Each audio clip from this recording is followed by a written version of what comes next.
This is a story of the beginning, a story from before time itself began, when there was no time, no moment of life. There was only one, the one who has always been, who will always be, who never changes, known by the ancient and sacred name, I am who I am. He was light, pure, radiant, and holy, a light beyond human understanding, a light with no beginning and no end.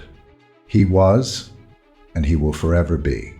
Then came the beginning, and in that beginning was the Word, a living, divine presence, who was with God and who was God.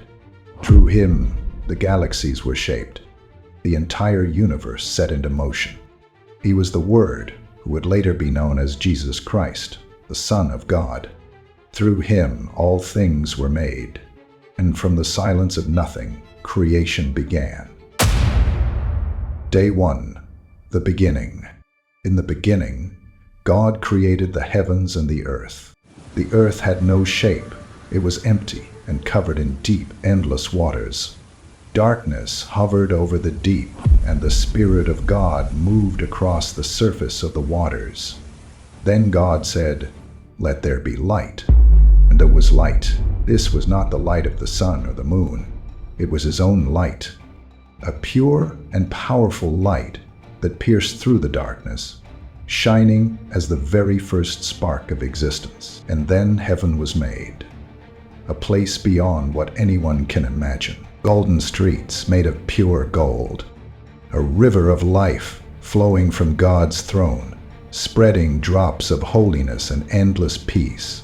Huge walls covered with precious stones, sapphires, emeralds, and pearls, showing perfect beauty. The light didn't come from the sun or moon, but from God's own presence, filling everything with holy light. And then the angels were created. This was the moment when, for the first time, spiritual beings came into existence at God's command. These beings were beyond human imagination. First came the seraphim, flying around God's throne. They had 6 wings, and their voices echoed, "Holy, holy, holy is the Lord." Then the cherubim, with 4 faces, a man's, a lion's, a bull's, and a great winged eagle's. They had 4 wings, and their legs stood straight and strong. Their form showed God's holiness and power. There were also angels covered with eyes all over their bodies, seeing everything. They moved like wheels of fire, carrying the sound of God's endless power and justice. And there were more angels, wearing bright golden robes, their wings shining with holy light. They stood around God's throne, joyfully singing his praises without end. In their presence, heaven felt the true holiness and endless power of God. And among them all, there was one more, Lucifer, the most beautiful, the brightest, the most unique. Even the other angels were amazed to see him. When he moved, it was like a sweet melody playing. Every beat of his wings created a rhythm. His body was covered with precious stones. He was very wise, very capable, one of God's most special creations. He was placed at the highest rank, closest to God's throne. He wasn't just any angel, he was the first to feel God's presence. He was called the Morning Star, and he was the one who later became Satan. And this is where the story of creation truly began. Day 2. The sky formed above the waters. In the beginning, the earth was there, but it was completely covered with water. No open sky, no land to be seen. Everything seemed to be lost in a deep blue mist. Then God said, "Let there be a space between the waters, to separate the waters above from the waters below." And just as God spoke, that space was made. The water above the clouds and mist rose high, and the water below stayed on the earth's surface. God called that space the sky, and just like that, for the very first time, the open sky appeared. Now there was balance in the waters. Day 3, life began to grow. The earth was still covered with water.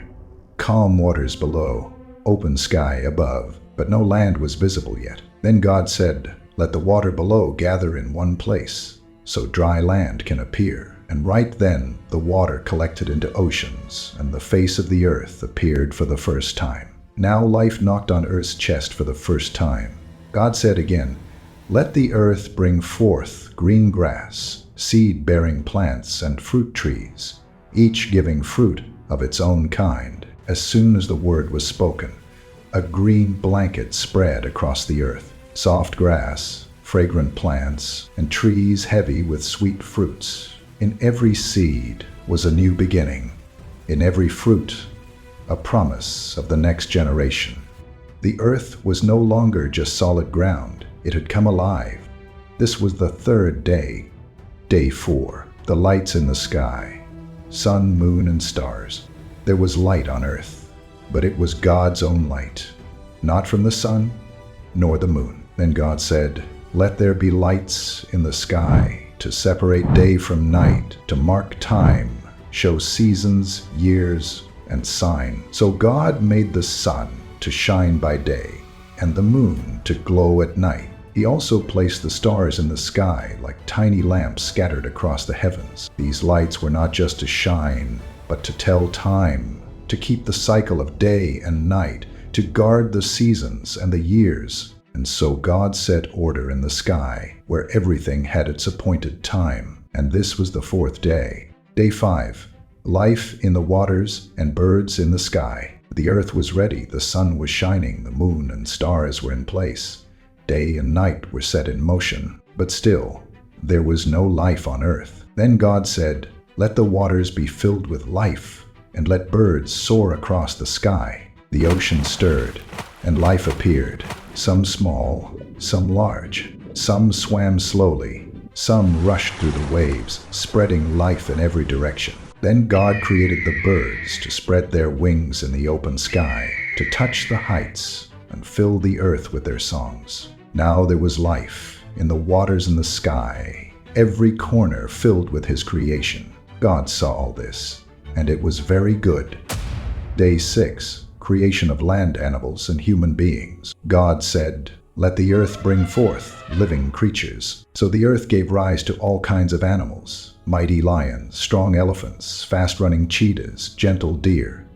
The earth was alive with the sound of life. But then, something very special was about to happen, not just by words, but by God's own touch. God said, "Let us make humans in our own image." From the dust, He shaped a new creation. With His own hands, God formed the first man. Then, He breathed life into his nostrils, and the man became a living soul. This first man was named Adam, which means made from dust. God saw that Adam was alone, and that was not good. So, He made Adam fall into a deep sleep. While Adam slept, God took one of his ribs, his own bone. From that rib, God made a woman, beautiful and whole, not to rule or be ruled, but to stand with Him. Together, equal. When Adam woke, he saw her and knew she was part of him. Her name was Eve, which means life-giver. God blessed them and placed them in the Garden of Eden, a garden without limits with clear blue rivers flowing, trees rustling in the breeze, and every leaf whispering peace. And it was very good. Before we move to the next point, we just want to take a moment to thank each one of you for your support and love. If you feel like supporting our work a little more, you can consider joining our channel's membership. It's just $1. A small amount for you, but a big help for us. Members get early access to our videos and exclusive content. If you wish for God's Word to reach more hearts, you can support us by subscribing to your very own channel, World Saga. Now, let's move forward to the 7th day. Day 7, a day of blessing. On the 7th day, God rested, but this rest wasn't from exhaustion. It was because everything was complete. And so God blessed the 7th day and made it holy. Creation was now finished, and it was truly, deeply good. But where there is light, there is also shadow. In the peaceful Garden of Eden, that peace would not last forever. Someone was coming. Someone who was once very close to God.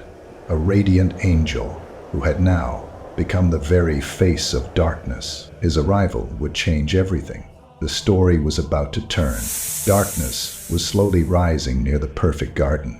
Stay with us for the next chapter, the fall of creation.